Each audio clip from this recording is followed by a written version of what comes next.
하나님은 신실하신 분이십니다. 오늘 주제는 성권제인데 하나님은 신실하십니다.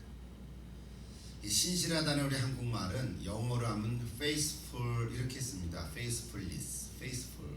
그러니까 믿을만하다, 믿을만하다. 우리가 믿는 하나님은 믿을만하십니다. 맞습니까? 이랬다 저랬다 하지 않으십니다. 우리가 하나님 한번 믿으면 변치 않으십니다. 문제는 나에게 있죠. 하나님은 우리를 한번 붙드시면 끝까지 붙드시고 우리에게 신실하게 대해 주십니다. 문제는 내가 이렇게 바뀌어지는 거죠. 상황이 바뀌면 내가 달라집니다. 그러나 하나님은 배신하지 않으십니다. 상황이 달라지면 내가 돌아서고 내가 원하는 것을 이루지 못하면 내가 그만 하나님을 떠날 수도 있습니다. 문제는 나에게 있습니다. 근데 하나님께서는요, 또 너무나 놀랍게도 그런 우리의 신실하지 못한 부분이 있는 우리들에게도 끝까지 함께 하셔서 신실하신 그 하나님의 속성을 우리에게도 보여주십니다. 그래서 우리가 하나님의 속성을 얘기할 때 하나님이 신실하실 뿐만 아니라 우리 사람인 인간인 나도 신실하다 하는 말을 사용할 수가 있습니다. 우리가 하나님처럼 완벽할 수는 없지만, 그렇죠? 우리가 완벽할 수는 없지만 그래도 우리 사람에 대해서도 저 사람 참 신실하다 이렇게 말을 해줄 수 있습니다. 우리가 전지전능하거나 영원 무소부재하는 그런 속성은 우리에게는 없지만 하나님의 신실하심을 하나님은 우리에게 주셔서 우리도 신실한 사람이 될 수가 있습니다. 오늘 예배를 통해서 또 속건제라고 하는 참 처음 들을 수도 있고 큰 은혜가 안 될 수도 있는 좀 레위기의 말씀이지만 오히려 이 주제를 통해서 하나님의 신실하심을 오늘 저와 여러분이 그래도 조금 더 닮아갈 수 있는 그런 저들이 될 수 있기를 기도합니다. 자, 오늘은 마지막이죠. 번제, 소제, 화목제, 속제제, 그리고는 속건제. 이걸 레위기에 나타난 5개 제사다 이렇게 얘기를 합니다. 자, 이 속건제는 하나님의 신실하심을 보여주시는 제사입니다. 속건제의 가장 중요한 특징은 보상하는 데 있습니다. 혹은 배상 이렇게도 얘기합니다. 배상이니까 2배지만 그래서 배상이라기보다는 보상 이런 단어가 더 적합한데요. 속건제는 보상하는 제사입니다. 속건제와 또 속제제, 우리 지난주에 속제제, 속건제를 혼동할 수 있는데 두 가지의 차이를 간략하게 3가지만 얘기한다면 속죄죄는 보상할 수 없는 죄를 속죄하는 거고요. 속건제는 보상할 수 있는 죄를 드리는 제사입니다. 그러니까 보상할 수 있는가 없는가 이게 속죄죄하고 속죄죄의 차이점입니다. 또 하나 속죄죄는 죄의 뿌리를 해결하기 위한 제사라면 내가 왜 죄를 지었는가, 이 죄를 다시는 안 되면 좋겠다 이런 뿌리에 대한 해결책이라면 속건죄는 죄의 결과 이미 일어난 것에 대해서 왜 그런 일이 일어났을까 원인은 이미 네가 죄인이니까 그거에 대한 관심이 아니라 일어난 결과에 대해서 그 어떤 도덕적이고 사회적인 그 부분을 용서받기 위해서 사함받기 위해서 드리는 제사 이게 속건제입니다. 좀 이해가 됐으면 또 한 가지 더 속죄제는 개인적인 것도 있지만 공동체적인 범죄를 지었을 때도 속죄제를 드리는 포함되어 있습니다. 그러니까 회중 전체 이렇게도 얘기했잖아요. 근데 속건제는 항상 개인적인 거죠. 그래서 공범죄를 범할 수도 있겠죠. 도둑질을 하는데 두 사람이 할 수도 있으니까. 그럼에도 불구하고 각자 개인적인 거죠. 그래서 속건죄는 공동체적인 죄를 해당하는 것이 아니라 개인적인 죄에 대한 것입니다. 우리 사람의 내면에 사실은 죄성이 다 있죠. 심플 네이처. 사도 바울의 표현이죠. 당연히 죄인이죠. 죄인이에요. 내가 죄를 지어서 죄인이 아니라 죄인이기 때문에 죄를 짓는 거죠. 우리는 하나님 앞에서 늘 죄성이 내 안에 있어요. 가만 놔두면 우리는 아마 죄를 많이 지을 거예요. 우리가 애를 쓰고 힘쓰고 내가 죄를 안 지어야지 이렇게 예배드리고 기도하고 말씀하고 신앙생활하고 그러니까 그나마 덜 짓는 것이지요. 그러나 내 안에는 늘 이렇게 죄성이 있어요. 그런 면에서 속죄죄나 속건죄는 구분은 없어요. 그러나 오늘은 특별히 속건죄에 대한 얘기를 하니까 저렇게 속죄죄에 특별히 세 가지를 좀 나눠볼 수가 있습니다. 궁극적인 목적은 어디 있냐면 보상을 통해서 너가 이렇게 잘못했으면 보상을 통해서 다시는 이런 죄를 범하지 말아라 하고 재범을 방지하기 위한 사실 하나님의 배려하심. 죄를 지으면 죽어야 되는데 그렇게 하지 아니하고 그냥 배상을 함으로 그 죄를 사해 주시다. 이거는 기분이 나쁜 게 아니라 하나님의 신실하심을 우리에게 보여주시는 것이에요. 어쩌면 봐주는 거죠. 조금 갚은 걸로 해결해 주시니까 얼마나 고마운 일입니까? 그렇죠? 그게 속건죄의 궁극적인 목적이에요.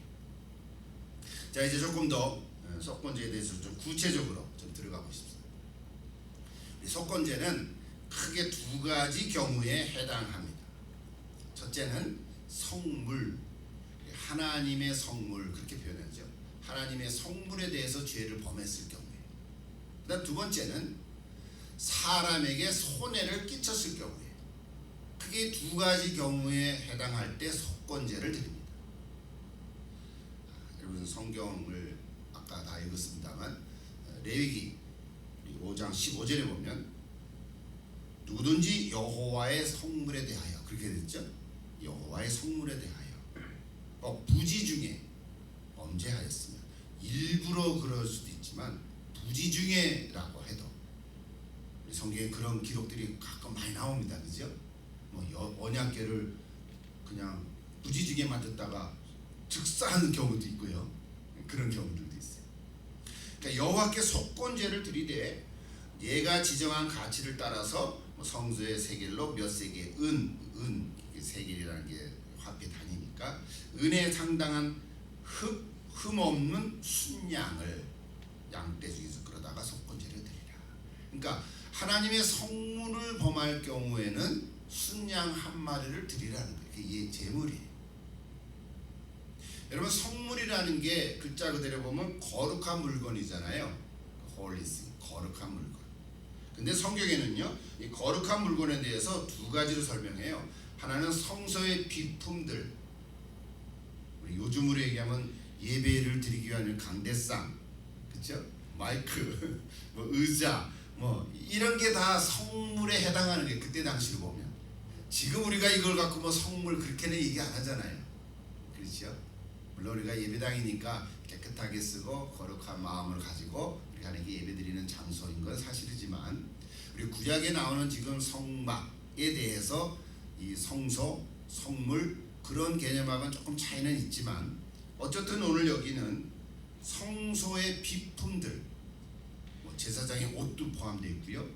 우리가 나중에 성찬을 할 때 그 그릇들도 포함되어 있고요. 이런 거 다 비품들이에요. 근데 사실 오늘 속건죄는 그런 성소의 비품에 해당되는 거라기보다는 두 번째 성소에 바친 봉헌물에 대해서 말하는 거예요. 이 비품을 어떻게 했다기보다는 하나님께 드린 봉헌물, 그 봉헌물이 문제가 생겼을 때 그때 속건죄를 드리라 그렇게 말씀하고 있습니다. 이게 봉헌물은 뭐가 해당하냐면 오늘 성경에 보면 11조 11조가 봉헌물이죠. 또는 첫 열매 이런 것도 포함이 되어 있어요. 그 다음에 제사장의 몫으로 주어지는 어떤 부분들, 특히 화목제로 드렸을 때 화목제물, 성경에 보면 이러이러한 것은 제사장의 몫이니 제사장에게 드려라, 뭐 이런 구절들이 있거든요. 뭐 일일이 다 설명할 시간이 많지는 않지만 그래도 한두 개만 좀 생각해 보십니다. 여러분 11조에 대해서는 여러분 너무 잘 아니까. 근데 성경에 11조에 대한 그 시작이 아브라함부터 시작됐다 이렇게 근거가 되는데, 구약 성경의 맨 마지막 성경책이 뭐죠? 말라기죠. 말라기에 보면 저 11조에 대한 구절이 몇 구절이 나와요. 그 말라기 한 다음에 그 다음에 400년 동안 선지자가 없었어요. 성경에 말씀이 없다가 예수님이 나오시는 거거든요. 그러니까 400년 동안에는 중간 시대예요. 말라기를 한번 가보세요. 이미 다 아시는 부분이지만 혹시 같이 한번 읽어봅시다. 말라기 3장 8절부터 10절까지 보면 저런 구절이 있어요. 한번 같이 읽어보십시다. 저분은 사람이 어찌 하나님의 것을 도둑질하겠느냐. 그러나 너희는 나의 것을 도둑질하고도 말하기를 우리가 어떻게 주의 것을 도둑질하였나이까 하는도다. 이는 곧 11조와 봉헌물이라. 너희 곧 온 나라가 나의 것을 도둑질하였으므로 너희가 저주를 받았느니라.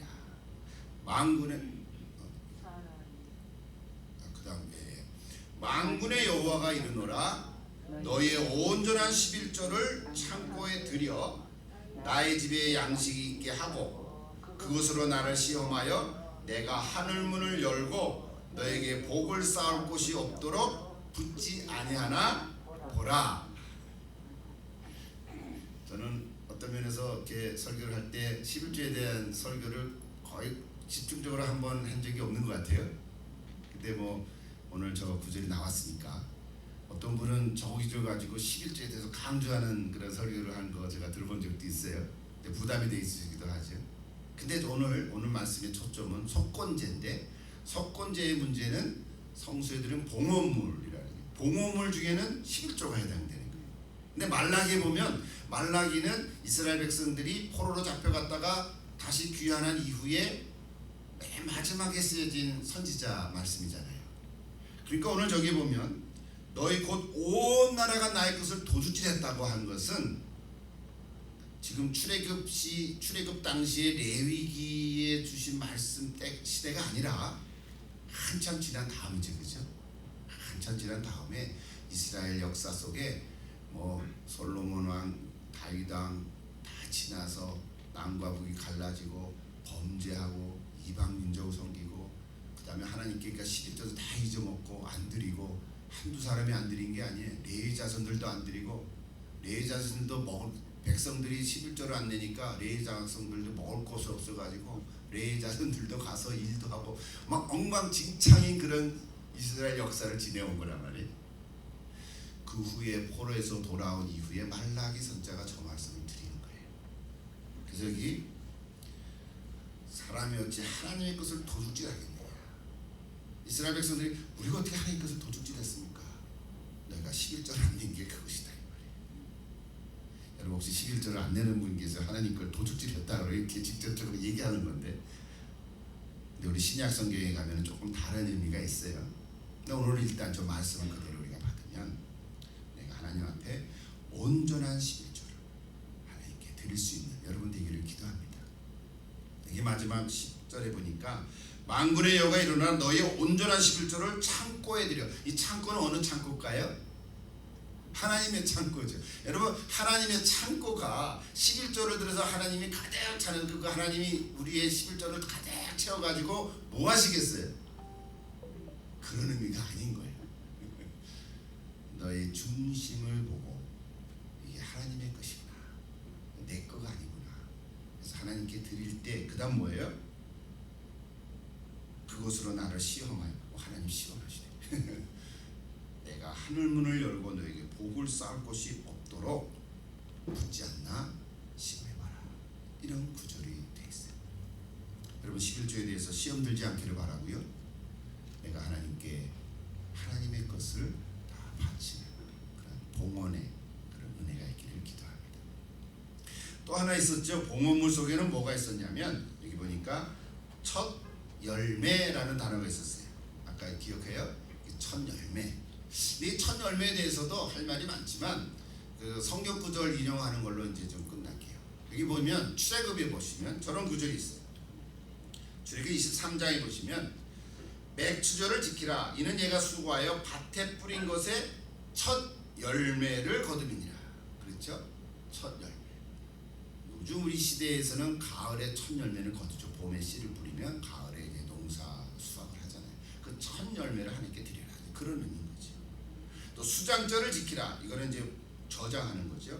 이는 얘가 수고하여 이룬 것을 연말에 1년 다 지나 연말에 밭에서부터 거두어 저장함이니라. 왜요? 겨울을 지나야 되니까. 그 다음 19절 보세요. 네 토지에서 처음 거둔 열매의 가장 좋은 것을 가져다가 너의 하나님 여호와 전에 드릴지니라. 너는 염소 새끼를 그 어미의 젖으로 삼지 말지니라. 무슨 얘기야? 이해되세요? 그러니까 여기 보면 첫 열매를 드려라. 그런 거죠. 하나만 더 보십시다. 느헤미야를 보면 느헤미야는 역시 포로에서 돌아온 이스라엘 백성들에게 느헤미야 선지자가 말씀을 주신 거죠. 해마다 우리 토지 소산의 만물이라는 단어 이해하시죠? 첫 열매라는 뜻이에요.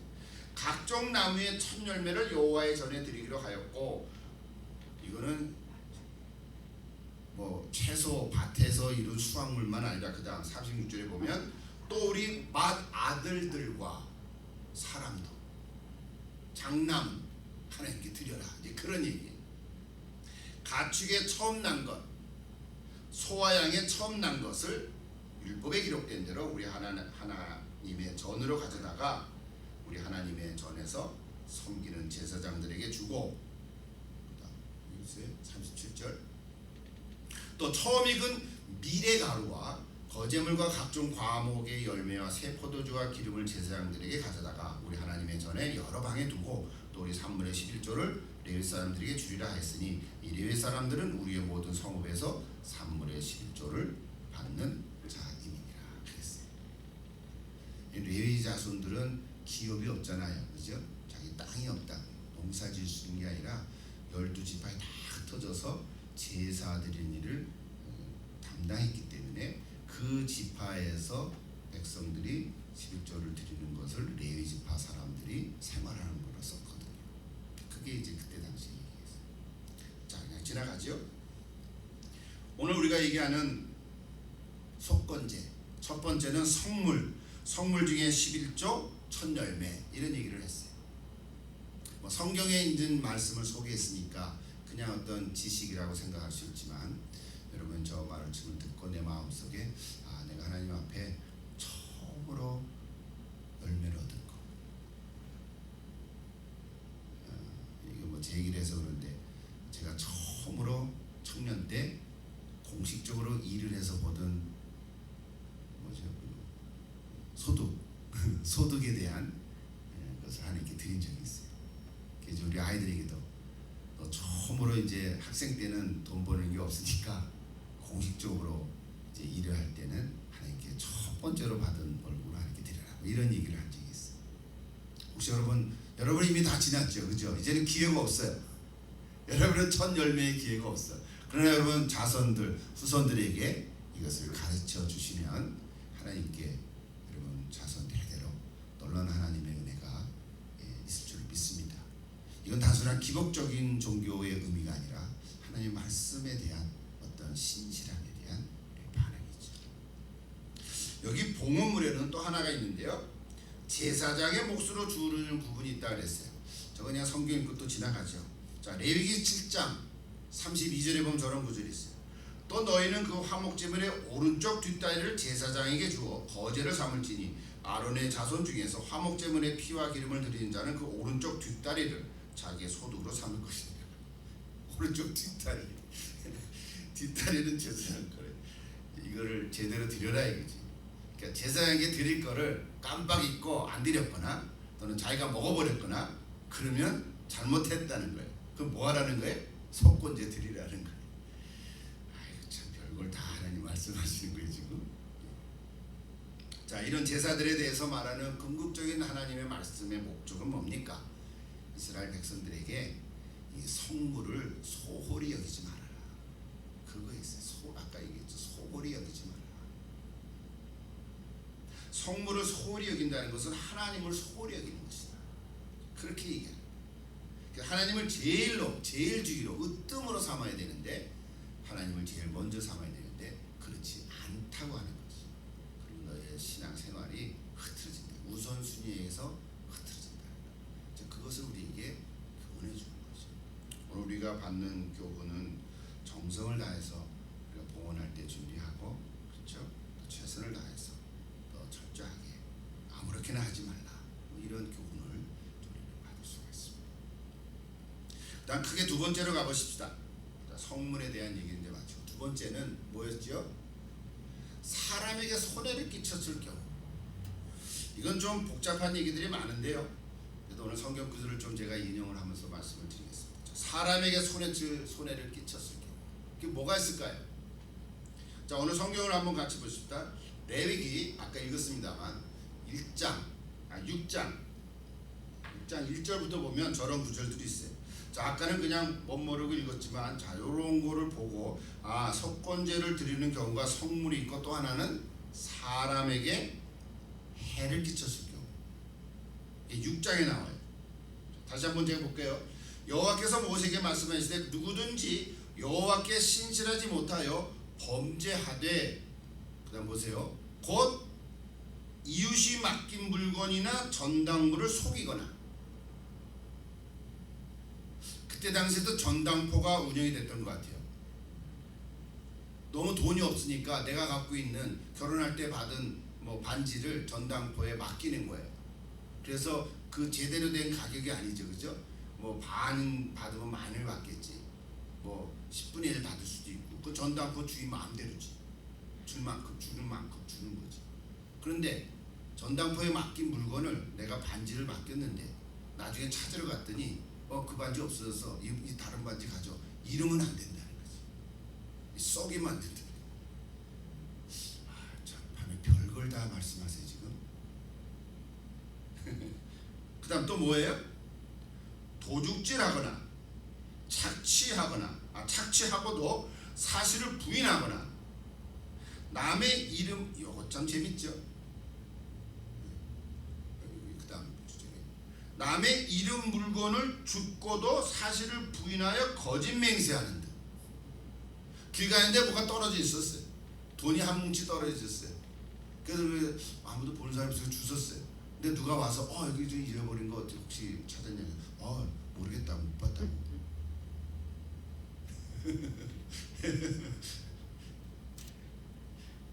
그거 어떻게 돼요?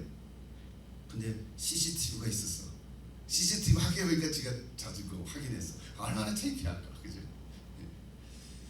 그때는 CCTV가 없었겠죠. 하여튼 성경 보면 참 저 말씀을 보면 저런 얘기들이에요. 이거를 요약하니까 저걸 가지고도요, 뭐 책들을 보면 많은 얘기를 해요. 참. 그러니까 요즘 우리가 사회생활하는 거에 많이 걸리는 거죠, 그죠? 실제로 사회생활. 5가지. 되겠네.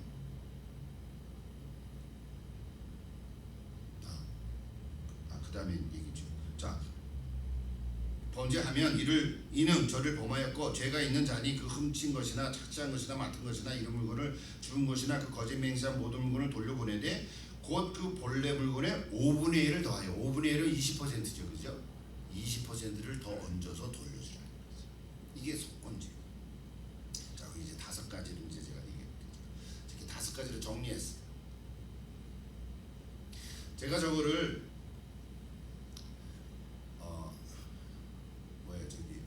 메시지 성경으로 보니까 저렇게 번역이 됐어요. 한번 같이 보세요. 다시 현대언어로. 하나님께서 모세에게 말씀하셨다. 누구든지 하나님에 대한 신뢰를 저버림으로 죄를 지었으면 곧 이웃이 자세에게 맡긴 물건과 관련해 첫째, 이웃을 속이거나, 둘째, 그 물건을 빼앗거나, 갈취라고 해요. 셋째, 그 물건을 사취하거나, 넷째, 이웃을 협박하거나, 다섯째, 잃어버린 물건을 죽고도 거짓말하거나, 그다음에 사람이 짓기 쉬운 거짓말하거나, 이렇게 또 사람이 짓기 쉬운 죄와 관련해서 거짓 맹세하여 결국 그가 죄를 짓고 유죄인 것이 드러나면 그는 자신이 훔친 것이나 빼앗을 것을 되돌려 주어야 하고, 자신이 맡겼던 물건을 반환해야 하며 자신이 주운 물건이나 거짓으로 맹세한 물건을 되돌려 줘야 된다. 메시지 성경을 이렇게 좀 쉽게 표현을 했어요. 제가 저거를 읽으면서 이렇게 정리를 했어요. 5가지. 첫째 뭐죠? 거짓말. 거짓말은 사기치는 거죠. 단순한 말로 거짓말하는 게 아니라 지금 물건에 대해서 거짓말하는 거니까 사기치. 요즘 말로 하면 사기죠, 사기. 여러분, 사기가 진짜 죄죠, 그죠? 사기는 큰 범죄죠. 뭐 더 말하면 되죠. 두 번째는 뭐예요? 갈취라 그래요. 갈취, 빼앗는 거예요.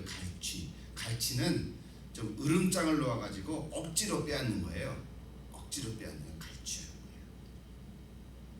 요즘 학교에서도 학생들 가운데도 그런 거 있다 그랬잖아요, 그죠? 일진애들이 있잖아요. 그런 갈취. 또 물건은 사취라는 게 뭡니까? 사취. 허위로 권리를 취득하는 거예요. 허위로 물건을 뺏는 거예요. 허위로. 이 허위라는 거는요, 요즘으로 하면 문서를 허위로 작성하는 것도 허위죠, 그죠? 물건은 아니지만 문서 위조, 이건 굉장히 큰 죄죠. 또 공문서 위조는 더 큰 죄죠, 그죠? 이력서도 허위로 기재하는 것도 포함될 수 있어요. 뭐 내 혼자 뭐 이렇게 내가 마음대로 하는 건 무슨 상관이 있겠어요? 근데 그 마음대로 막 조작한, 첨가한 아닌 거로 했다라고 그런 이력서를 가지고 내가 다른 것으로 이용을 할 때, 그렇죠? 내가 어떤 학교에 교수로 된다든지 이렇게 될 경우에는 이거는 죄예요. 그게 바로 허위죄. 사취죠. 허위로 권리를 취득하는. 또 협박죄. 협박은 폭력이죠. 폭력과 힘으로 위협해서 뺏는 거예요. 협박하는 거예요. 또 마지막, 잃어버린 물건을 죽고도 거짓말. 이것은요, 요즘 말로 하면 절도죄라고 그러더라고요. 제가 보니까 여러분, 누가 이런 주운 물건인데 경찰서에 갖다 줘야 돼요, 사실. 내가 언제 어디서 무엇을 이렇게 주웠는데 주인이 찾아오면 주라. 이래야 바른 거예요. 근데 그냥 입마에 포켓하면 어떻게 될까요? 그거는 절도죄에 해당된다. 걸리면. 여러분 한 번도 그런 적 없죠, 그죠? 절도죄는 없어요. 자, 이런 요즘 말로 하면 다 이런 것들이에요. 근데 하나님께서 저런 거를 통해서 오늘 우리에게 속건죄로 드리라는 거예요. 이게 참, 오늘 우리는 어떻게 해야 돼요? 이 모든 경우를 한마디로 얘기하면요, 사실은 양심불량이죠. 양심불량이라는 단어, 제가 군대에서 처음 들었어요. 군대에서 물건이 종종 없어져요. 내무반에서 철모도 하나 없어지기도 하고요. 벨트도 없어지기도 하고요. 이게 다 하나씩 줬는데 없어지는 거예요. 그럼 어떻게 돼요? 없어진 그 사람이 책임이지만 단체 기합을 받아요. 이게 억울하잖아요. 그럴 때 하는 구호가 뭐냐면 양심불량 이렇게 해서 기합을 받아요.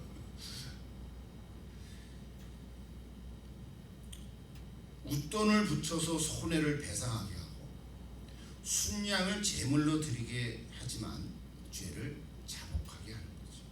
이 모든 과정은 죄의 유혹을 단호하게 거절하기 위한 강력한 조치라는 거예요. 요즘도 그렇죠. 우리가 일상생활, 사회생활 할 때 저런 경우들이 이렇게 경험하면 배상을 하죠. 보상을 하는 거죠. 근데 문제는요, 우리 구원받은 하나님 백성이, 이스라엘 백성들이 하나님 믿는 백성들이잖아요. 근데 하나님 믿는 백성들 가운데 저런 일들이 일어나는 거예요. 그러니까 일어날 때 이렇게 하라는 거거든요. 그러니까 일어나고 있다는 거죠. 오늘날 우리 신약시대 2021세기에 사는 우리들도 많은 사람들이 아마도 저런 법이 없으면 다 할 거예요. 어떤 폭동이 일어나면 백화점 백화점에 들어가서 유리창 깨고 다 가지고 나오잖아요. 그죠? 뭐 모든 사람이 그런 건 아니지만 그런 일들이 꼭 일어나잖아요. 그러니까 우리 인간의 본성은 그렇다는 거예요. 그러니까 사회에서도 저런 사회 법이 있는 것처럼 하나님께서도 이스라엘 백성들 가운데 이미 세상법이 일어나기 전부터 사실은 하나님의 백성 가운데 저런 법을 만드시는 거예요. 그러니까 이게 참 놀라운 거죠. 그래서 오늘 우리가 구원받은 하나님의 백성들, 우리도 우리가 속한 사회에서 사실은 정직해야 되는 거죠. 그게 사실은 바른 생활, 예배 생활이죠. 믿음 따로 생활 따로 하면 안 되는 거죠. 이게 조금 우리 설교를 준비하면서 한 걸음 좀 나아가서 요즘 우리 현대 사회에서는 이것을 뭐라 그러냐면 사회의 정의를 구현한다 이렇게 표현하죠. 정의를 구현한다. 이게 굉장히 큰 주제이긴 하지만 근데 사실은 이미 우리 2700년 전에 아모스 선지자를 통해서 저런 구절들을 우리에게 많이 말씀해 주셨어요. 제가 한 가지 예를 드립니다. 그래서 아까 저 아모스 5장에 보시면 저런 구절들이 있어요. 내가 너희 절기들을 미워하되 멸시하여 너희 성회들을 기뻐하지 아니하더니 너희가 내게 번제나 소제를 드릴지라도 내가 받지 아니할 것이요 너희의 살찐 희생의 화목제도 내가 돌아보지 아니하리라. 네 노랫소리를 내 앞에서 그칠지어다. 네 비파소리도 내가 듣지 아니하리라. 마지막 14절에 뭐라 그랬어요? 힘차게 한번 같이 읽어보십시다. 오직 정의를 물같이 공의를 마르지 않는 강같이 흐르게 할지어다. 우리 저런 거 많이 얘기하죠. 많이 인용하죠. 지금 5장 아모스 5장 24절에 얘기해요. 오직 정의를 물같이 공의를 마르지 않는 강같이 흐르게 할지니라. 하나님께서는 정의와 공의를 이미 많이 얘기하시거든요. 이스라엘 백성들 그 사회 속에 하나님의 공의와 정의를 이루어가라는 오늘 우리도 마찬가지죠. 여러분 한 사회가 정말 정의가 구현되고 있는지 없는지 이게 사실은 한 국가의 도덕성을 기준하는 가름이 되죠. 선진국이라고 말할 수도 있고 선진국이라고 다 뭐 정의가 이루어지겠어요? 그건 아니지만 그나마 좀 나아지는 거죠 사실. 그러니까 뭐냐면 오늘 우리의 관심은 사회 정의가 구현되고 있다라고 하는 말을 여러 가지로 우리 얘기할 수 있겠는데 이거는 뭐 우리 오늘 본문에서 조금 이렇게 벗어난 큰 덩어리이긴 하지만요. 특별히 가난한 자, 헐벗은 자, 약한 자, 또 외로운 자, 의지할 데 없는 노인, 독거 노인들, 또 장애인들, 뭐 쉽게 얘기하면 사회에서 이렇게 소외된 사람들에 대한 관심이 얼마나 있느냐, 이것이 그 사회와 국가의 선진국에 있느냐 아니냐 이 차이라는 거예요. 요즘 우리가 얘기하면 그렇다. 그러니까 하나님께서는 이스라엘 백성들 가운데도요 가난한 자, 헐벗은 자, 외로운 자가 많이 있는 거예요 사실. 하나님을 믿는 백성이지만 그냥 우리가 추상적으로 이스라엘 백성, 늘 하나님 믿는 사람 이렇게 얘기하는 게 아니라 실제 삶 속에 있는 공동체거든요. 그래서 이것을 오늘날 얘기하는 우리 무슨 사회 과학적인 주제가 아니라 하나님께서도 관심을 가지고 배려해 주시는 말씀인 거예요. 그러니까 하나님께서도 너희 가운데 사회적인 정의를 이루라. 정의를 강같이 공의를 강같이 흐르게 하라. 물같이 흐르게 하라. 이렇게 외치시는 거예요. 오늘 우리가 경험하고 있는 사회나 국가가 그런데 여전히 사회의 약자들을 억압하고 그렇죠? 또 불평등하고 불공정하고 함부로 대하고 근데 이걸 당연한 것처럼 여기는 사회가 된다면 그 사회는 하나님 보시기에 바른 삶 나만 잘 살면 괜찮다 그런 사고방식은 하나님 믿는 우리에게는 해당되지 않는다. 우리는 그럴 수 없다. 성경은요 그래서 기독교적인 사회 정의에 대해서 많은 말씀을 해주고 있습니다. 선지자를 통해서 많이 말씀을 해주고 있는 거죠. 부익부 빈익빈 우리 현대 영어지만 이 부익부 빈익빈 현상은 꼭 현대 자본주의 시대에서만 일어나는 것은 아닌 거죠. 병폐지요. 자본주의의 병폐인데 인간의 본성으로 말미암은 죄의 결과죠. 그냥 놔두면 다 우리는 자기중심적으로 살아가고 말 거예요. 이스라엘 백성들도 예외가 아니었어요. 그들 가운데도 이 현상은 있어요. 그래서 하나님께서는 가난한 자들을 억압하지 말고 그들에게 배려를 베풀고, 대표적인 예로 그 시대에는 그 단어가 누구냐면 고아와 과부를 돌보라. 이게 대표적인 단어죠. 요즘엔 고아와 과부 뭐 조금 다르죠, 느낌이. 미국에는 고아가 없을 수도 있죠. 있으면 다 돌보니까. 이미 그런 의식이 선진국적인 의식이 되고, 또 그 사람이 하나님 믿는지 안 믿는 걸 떠나서 이 사회 자체가 하나님 말씀의 기초가 돼서 이루어진 사회라고 볼 수 있는 거죠. 제가 성경 하나 예를 더 드릴게요. 작아서 잘 안 보세요. 신명기를 보세요. 신명기, 그죠? 맞죠? 신명기 10장에 보면 저런 구절들이 있어요. 10장 18절인데요. 너희 하나님 여호와는 고아와 과부를 위하여 정의를 행하며 나그네를 사랑하며 그에게 떡과 옷을 주시나니 너는 객이나 고아의 송사라는 건 요즘 하면 재판이죠, 그죠? 송사를 억울하게 하지 말지며 과부의 옷을 전당 잡지 말라. 객이나 고아와 과부의 송사를 억울하게 하는 자는 저주를 받을 것이라 할 것이요 모든 백성은 아멘 할지어다. 또 하나 더 보십시다. 포로에서 귀환한 이후에도 스가랴 선지자가 저렇게 말했어요. 여호와의 말씀이 과부와 고아와 나그네와 궁핍한 자를 압제하지 말며 서로 해하려고 마음에 도모하지 말라. 서로 해하려고 한다는 것은 복수한다는 거예요. 보복한다는 거예요. 악의로 그러지 말라. 하나만 더 보십시다. 시편. 이건 악인들을 심판해달라는 기도입니다. 시편 전체가 기도인데요. 18절까지 1절부터 제가 14절만 보면 14, 18절 같이 한번 읽어봅시다. 주께서는 보셨나이다. 주는 재앙과 원한을 감찰하시고 주의 손으로 갚으려 하시오니 외로운 자가 주를 의지하나이다. 주는 벌써부터 고아를 도우시는 이시니이다. 고아와 압제당하는 자를 위하여 심판하사 세상에 속한 자가 다시는 위협하지 못하게 하시리이다. 이런 성경에 보면 저렇게 율법 시대, 왕정 시대, 포로에서 돌아온 시대, 그리고 시편의 기도, 성경의 곳곳에 고아와 과부를 해치지 말라고, 압제하지 말라고, 오히려 돌보라. 또 타작을 할 때 다 빡빡 긁지 말고 내버려 두라고. 가난한 자들이 와서 좀 긁어가지고 먹을 수 있도록 해달라고. 우수리를 그냥 팍팍 긁으면은 가난한 자들이 와서 먹을 게 없으니까. 그런 구절들이 얼마나 많죠. 여러분 오늘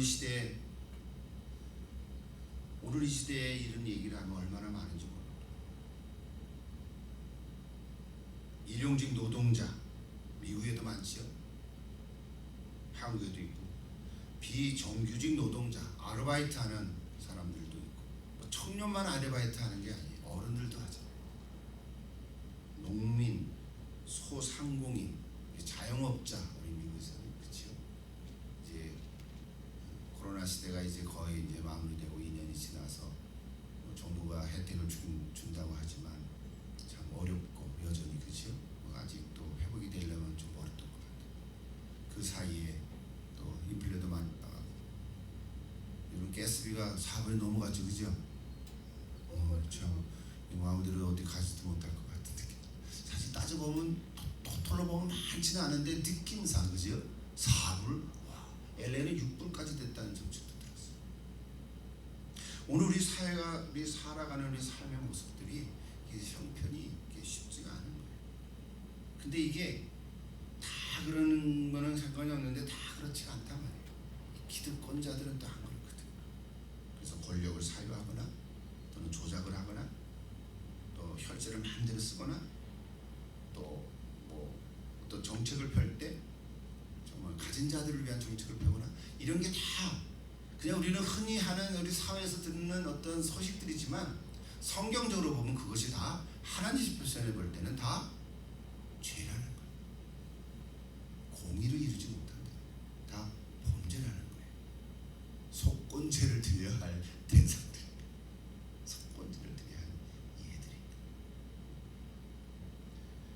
오늘날 우리가 성경의 바탕을 두고 정책을 세우는 나라들. 근데 이제 미국도 성경적 가치관이 많이 흐트러졌어요. 희미해졌어요. 뭐 뿌리는 없어지진 않았지만 이게 세월이 바뀌다 보니까 또 전 세계의 흐름을 넣다 보니까 성경의 가치관이 많이 약해진 건 사실이에요. 그래서 우리 있는 자들이 하나님 앞에 기도하지 않을 수가 없어요. 다시 한번 기도가 회복이 되어야 될 줄 믿습니다. 우리 조국 대한민국도 뭐 거기에 큰 이유는 아닌 거예요. 우리 교회도요. 교회도 정신을 차려야 하지 않겠나.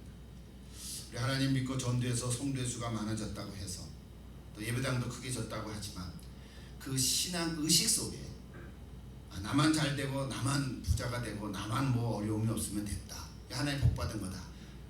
참 감사한 일이지만 거기에 머물러 있으면 기복 신앙에 빠져버리고 만다는 거예요.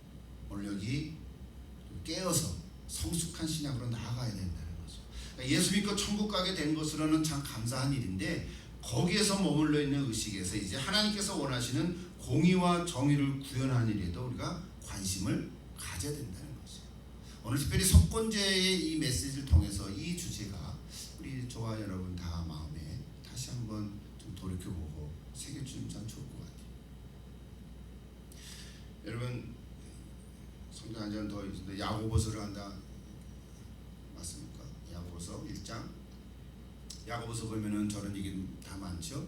행함이 없는 믿음은 죽음이니라. 이거 우리 잘 알지만 1장 27절은 저런 게 나와 있어요.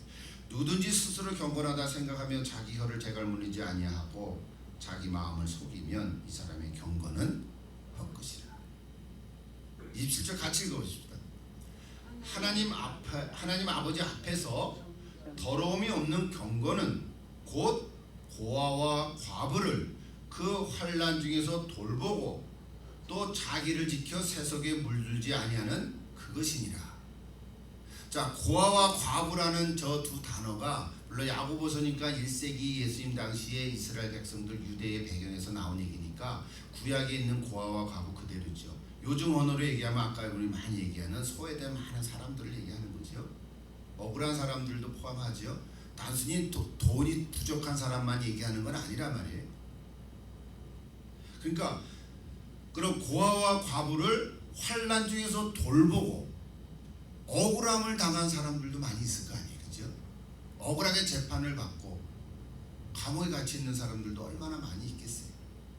그러니까 더러움이 없는 경건은 그냥 혼자 이렇게 경건하다 해서 되는 게 아니라 이 오늘 공의와 정의를 이 주제로 얘기할 때 고아와 과부 이 어려운 사람들 소외된 사람들에 대해서 돌보고 배려하는 마음을 갖는 것. 나 혼자가 아니라 이제 공동체적으로 아니면 사회적으로 국가적으로 그렇게 되는 그런 나라들이 있다면 그건 정말 하나님께서 인정하는 그런 나라와 민족이 되리라고 믿습니다. 저는 우리 미국이 다시 그렇게 되기를 바라고요. 회복되기를 바라는 거예요. 옛날 70년대 미국에 이민 온 사람들 얘기 들어보면 그때는 정말 미국에 이 살았던 사람들이 그렇게 마음이 넓고 따뜻하고 그랬다는 얘기 들어요. 정말 뭐 어려움 있으면 다 도와주고 그랬다는 얘기를 저는 이렇게 들었거든요. 요즘은 잘 안 그런 것 같아요. 그죠? 요즘은 그다 피시는 거예요. 도망가요. 어쩌면 우리가 다시 그것들을 회복해 가야 될 줄 믿습니다. 우리는 바른 신앙을 회복해 갔습니다. 그 회복의 중심에는 바로 예수 그리스도가 계십니다. 우리 신의 고백이죠. 그래서 예수님이 선포하신 복음이 바로 하나님 나라의 복음입니다. 자, 이제 우리 예배기 마치고 다음 주 또 뭐죠? 종료주일, 부활주일 하고 그다음 4월 마치고 나서 다시 산상순의 말씀을 또 여러분께 전할게. 여러분 산상순이라는 게 마태복음 5장, 6장, 7장이지만 처음에는 8복밖에 못했지만 거기에 나오는 산상순의 메시지들이요 사실은 이 주제들이에요. 하나님 나라에 대한 이야기거든. 하나님 나라가 그냥 죽어서 천국 가는 게 아니라 이 땅에서 이루어져야 할 하나님의 공의와 정의를 우리는 크리스찬으로 어떻게 살아가야 되냐. 이것이 산상수훈의 핵심 메시지거든요. 오늘 특별히 속건제를 이렇게 정리하면서 우리 이 메시지를 다시 이것이 오늘 속건제를 드리는 또 우리에게 전해주신 하나님의 메시지 중에 하나입니다. 여러분, 악을 행하는 자는 반드시 무너질 줄로 믿습니다. 역사를 보면 그렇습니다. 자기 유익을 구하는 자는 오래가지 못합니다. 정의를 짓밟고 진리를 훼손하고 불공정하고 불공평한 자들은 결국에 가서는 패망하고 말 것이다. 성경에 이런 얘기들 얼마나 많이 나오는지 모릅니다. 교만한 자는 넘어질 것이다. 그렇죠? 반대로 용서받음에 머물지 않고 용서를 베풀 줄 알고 약한 자들을 배려하는 마음이 있을 때 하나님께서는 참된 크리스찬의 새로운 변화된 모습으로 우리를 칭찬해 줄 줄로 믿습니다. 요한일서 3장 10절을 한번 보십시오. 제가 성경 몇 개 인용하고 마치도록 하겠습니다. 같이 읽어봅시다. 이러므로 하나님의 자녀들과 마귀의 자녀들이 드러나나니 무릇 의를 행하지 아니하는 자나 또는 그 형제를 사랑하지 아니하는 자는 하나님께 속하지 아니하니라. 그렇게 얘기하셨어요. 참 그리스도인이라면 그리스도로 말미암아 의의 열매가 가득해야 돼요. 또 빌립보서 1장 9절을 한번 보세요. 내가 기도하노라 너희 사랑을 지식과 모든 총명으로 점점 더 풍성하게 하사 너희를 지키 선한 것을 분별하며 또 진실하여 허물 없이 그리스도 날까지 이루고 예수 그리스도로 말미암아 의의 열매가 가득하여 하나님의 영광과 찬송이 되기를 원하노라. 이제 오늘 크리스찬의 모습인 줄 알았습니다. 오늘 속건제에서 5분의 1을 더한다. 5분의 1을 더한다. 20%를 더 준다. 이것이 하나님 나라의 가치관의 신약 성경에 나오는 말씀이기도 해요. 오늘 우리는 불의와 함께 살 수가 없어요. 속건제에서 5분의 1을 더한다고 말씀했는데 여러분 이것은요 자발적으로 회개하지 않을 때는 20%가 아니에요. 시간이 갔는데 어떻게 많이 갔어요? 자, 출애굽기 한 번 더 보십시다. 사람이 소나 양을 도둑질하여 잡거나 팔면 그는 소 한 마리에 몇 마리에? 소 5마리로 20%가 아니에요. 몇 배예요? 5배예요. 양 한 마리에 양 몇 마리? 4마리로 갚으라고. 여러분 우리 속건제는 다행히 20%지만 내가 회개하지 않으므로 이게 법적인 문제로 승화가 되면 4배나 5배로 갚으라는 거예요. 이것이 어디에 나옵니까? 신약 성경에 여러분 잘 아는 난쟁이 삭개오 기억납니까? 난쟁이 삭개오가 19절 쭉 나와 1절부터 10절 8절만 보니까 저렇게 나와요. 삭개오가 서서 주께 여짜오되 주여 보시옵소서 내 소유의 절반을 가난한 자들에게 주겠사오며 이거는 정말 은혜 받고 그냥 은혜가 넘쳐서 막 나눠주는 거예요. 근데 그 다음 보세요. 만일 누구의 것을 속여 빼앗은 일이 있으면 몇 갑절? 4갑절이나 갚겠나이다. 삭개오가 그렇게 얘기했어요. 삭개오가 이 출애굽기 율법 말씀을 알고 있는 거예요.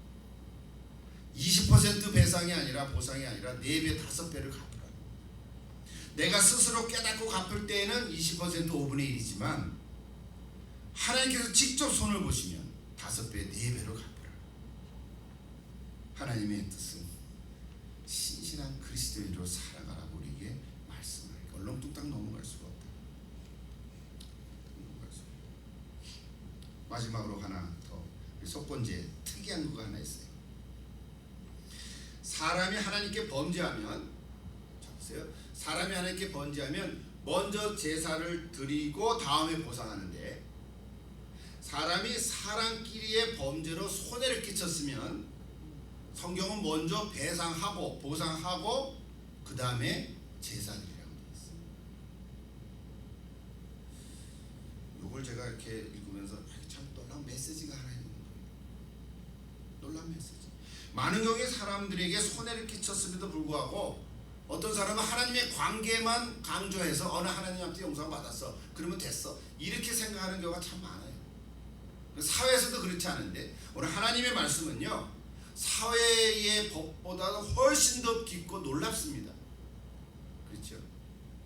사람에게 내가 잘못했을 경우에는 하나님의 관계에서만 용서를 받아서 끝나는 게 아니라 사람의 관계를 무시해도 좋은 게 아니라 소홀히 해도 되는 게 아니라 오히려 더 갚으라. 그걸 먼저 하라는 거예요. 하나님 말씀에. 근데 우리가 잘 그렇게 못해요. 안 해요. 못하고 안 하고. 그렇죠? 못하고 안 하고 걸리지만 다치지만 않으면 장땡이라고 생각해요. 저부터. 제가 늘 걸리는 게 이제 운전하다가 스피드 내는 건데 죄송해요. 죄송해요. 한 번도 티켓 안 받은 사람이 있으면 난 무조건 존경하는데 티켓 받으면은 아씨 이제 이런단 말이야. 124불. 그러다 어떨 때는 좀 억울한 것 같아가지고 내가 이렇게 리스닝 하겠다 해서 이제 코트에 간다. 그럼 좀 깎아줘 판사 때문에 100불로 깎아주는 경우도 있고 90불로 깎아주는 경우도 있고 그래봐야 몇십 불인데 참 그래. 근데 물론 이게 또 이렇게 기록에 안 올라가지 그죠? 그런데 하여튼 우리 다 경험 일상 경험이지만 참 우리가 이 보상이죠. 보상. 그러면 어떻게 해요? 또 조심하죠. 조심하지 솔직히. 아주 코나 그럴 때. 코나 그럴 때. 여러분도 그런 경우 많이 있을 거예요. 사진 찍혀가지고 억울하지 그죠? 그래서 그때는 이제 안 돌아가죠. 며칠 기다렸다 가죠. 이게 우리가 다 이게 잘 하라는 거예요. 신실하게 하라. 그래서 오늘 주제는요. 신실하게. 신실하지 못하다는 말이 말이라고 하는 히브리인데요. 불성실하다, 반역적으로 행동한다. 신실하다. 저 구절만 읽고 진짜 마치겠습니다. 민수기 12장 7절 성경에는요. 내 종 모세와는 그렇지 아니하나니 그는 내 온 집에 충성한 자라고 했어요. 그래서 충성하다는 단어를 우리 한국말로는 충성인데 영어로 보면요. faithful이라는 단어로 항상 번역이 돼 있어요. faithful. 그러니까 충성이라는 한국 단어가 신실한 거예요. 또 보세요. 시편 101편 6절에 내 눈이 이 땅에 충성된 자를 살펴 충성되다 신실한 자를 살펴서 나와 함께 살게 하리니 완전한 길에 행하는 자는 나를 따르리로다.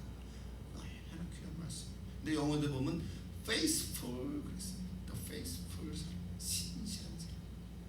하나만 더 잠언 20장 보세요. 제가 그래서 세 번역으로 봤어요. 스스로를 세 번역 보니까 성실하다고 말하는 사람은 많으나 그렇죠. 스스로를 성실하다고 말하는 사람은 많으나 누가 참으로 믿을 만한 사람을 만날 수 있겠느냐. 믿을 만하다는 게 뭐예요? faithful, 신실한 사람을 만날 수 있겠느냐. 성실하게 열심히 일하는 사람은 있는데 정말 신실한 믿을 만한 사람이 참 만나기가 쉽지 않다 그런 거 아니에요. 오늘 저 여러분이 이제 우리 마지막 시대에 예수 믿고 신앙생활하고 내 남은 삶 속에 있는데 전에는 내가 어떻게 살았는지 모르지만 앞으로 남은 삶을요 최선을 다해서 뭐 항상 안 그럴 수도 있지만 그래도 최선을 다해서 어떻게 하라고요? 신실하게 살아가자 그러는 거예요. 저부터 여러분도 그렇죠? 여러분 오늘 제가 오늘 성경 구절을 많이 인용하다 보니까 시간이 갔는데요. 그래도 한 단어 꼭 기억하십니다. 하나님은 신실하신데 석곤제라를 통해서 이스라엘 백성들에게 너희들도 신실하라고 말씀하시는 거예요.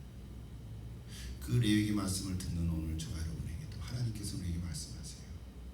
아무개야 신실하게 살아가라. 아멘. 그 말씀을 마음속에 새기고 우리 또 남은 삶, 우리 사순자들에게 또 하나님께 영광된 그런 삶 될 수 있기를 간절히 기도합니다. 기도하겠습니다.